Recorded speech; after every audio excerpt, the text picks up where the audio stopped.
नमस्कार, मी पंजाब डक हवामान अभ्यासक मुक्काम पोस्ट गुगळी धामणगाव तालुका सेलू जिल्हा परभणी।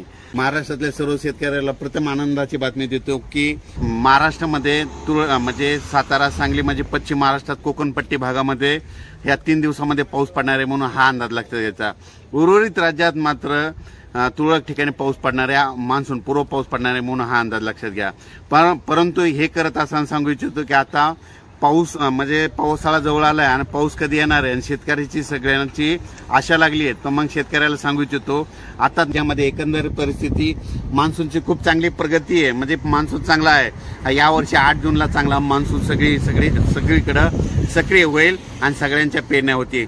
आणि परत एक शेतकऱ्याला सांगू इच्छितो, शेतकऱ्यांनो मान्सूनचा पाऊस पडल्याच्या नंतर जूनमध्ये पाऊस पडल्याच्या नंतर जमिनीमध्ये जर एकही ओल गेली तरच तुम्ही जमिनीत पेरणीचा निर्णय घ्यावा, अन्यथा पेरणीचा निर्णय घेऊ नका।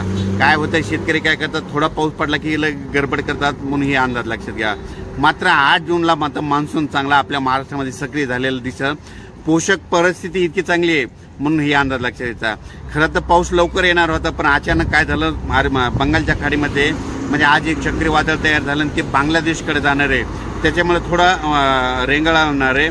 परंतु अचानक वातावरणात बदल झाला तर कोणत्या दिवशी नेमका पाऊस येणार आहे हे अंदाज दिला जाईल। थांबतो। जय हिंद, जय महाराष्ट्र।